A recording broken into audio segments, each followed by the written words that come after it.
I lay for a long, long time, like a fallow field waiting for the seeds of a new crop to be planted. All that time, though, people were still attracted to me. It was as if I was some kind of dusty crystal ball that they could peer into and watch the past. And every so often, someone would find the red velvet cape, Dushika's cape, the one she wore for her ride with her Uncle Matthew Butler, General Gary, and their notorious red shirts. That red cape became a symbol of her infatuation with the idea that the red shirts could somehow win back the South from the invading carpetbaggers.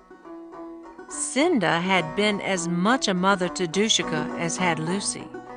Still, she was a member of the greater Negro populace, and because of her skin color, she was kin to the males who had been granted the legal right to vote by the United States Constitution.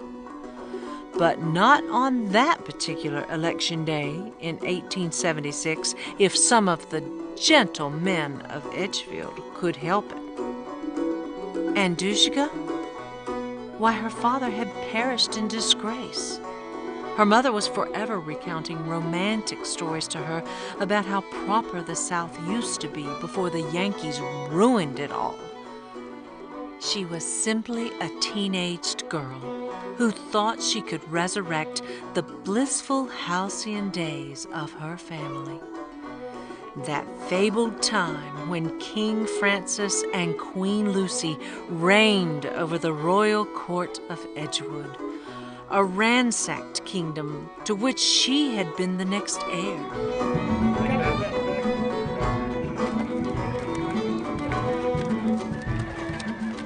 Yet the men with whom she rode that day would, only a few years later, raise their voices with resentment when women like Dushika demanded their right to vote.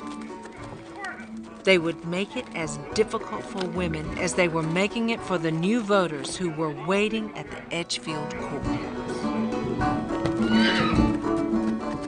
They all rode toward the freed black men on that crisp autumn day. Men who, without redirection, might be tempted to cast their vote against Wade Hampton. Although Dushika later married, the fiery constitution she inherited from both parents proved too intense for the union. Just a mere 25 years after her ride, Dushika's youngest daughter, named Lucy Pickens Dugas, was still considered Edgefield aristocracy. So it was no surprise to the townfolk when she married B.R. Tillman in 1903. He was the son of a famous state governor, known in the Senate as Pitchfork Ben Tillman. But while Lucy lay ill in a Washington hospital in 1909, her estranged husband did something that sent shockwaves through the hearts of women everywhere. He abducted the little girls from their sick mother.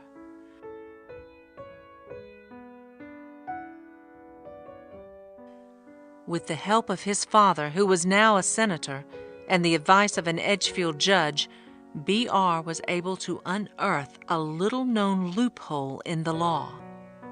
A law that permitted him to give over the legal guardianship of his daughters to his parents without the consent of their mother.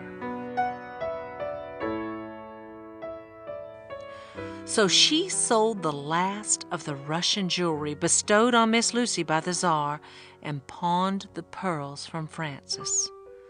Upon regaining her physical health, Mrs. Tillman discovered that she would have to hire legal counsel to regain the custody of her children.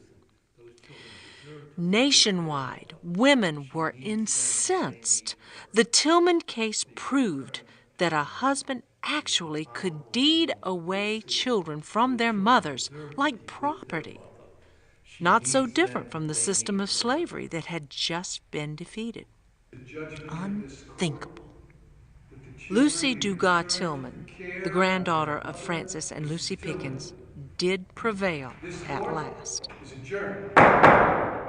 She got her daughters back and focused attention on a wide gulf in women's rights, but she was left in financial ruin.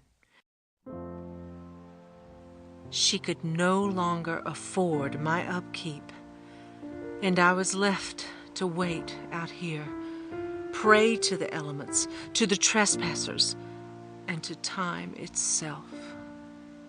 20 long years with no attention paid to the unforgiving lash of the wind on my fading paint.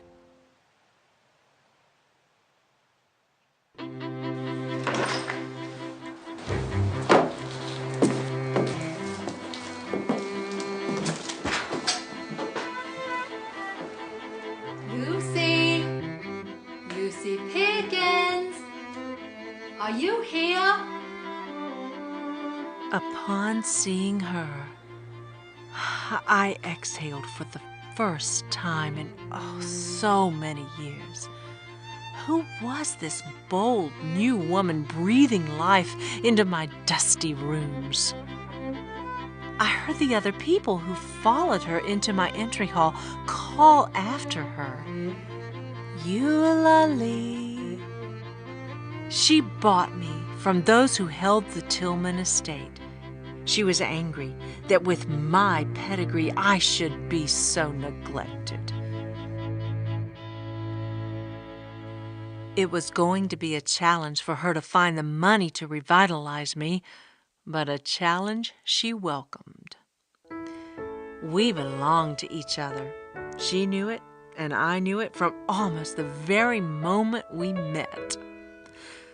My fate, it was clear, was not to remain where I had been born, where I had seen so many women and their men come and go.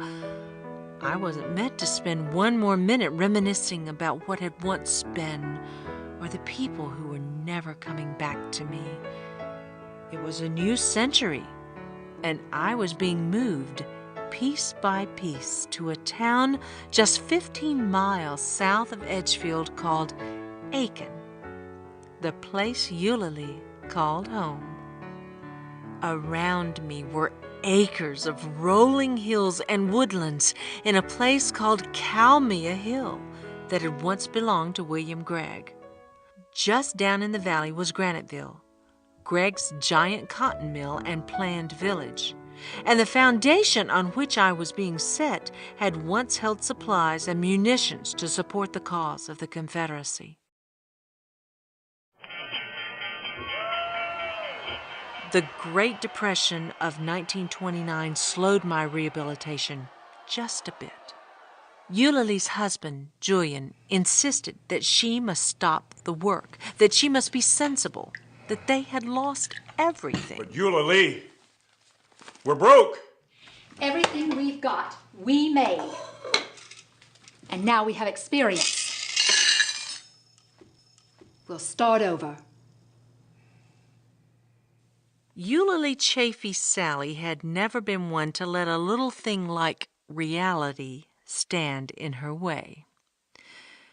You see, reality had been that the women of America had no rights that were recognized by the men who governed them. Reality had also been that women in South Carolina could, by law, be beaten by their husbands as long as the thickness of the rod was no bigger than the diameter of his thumb.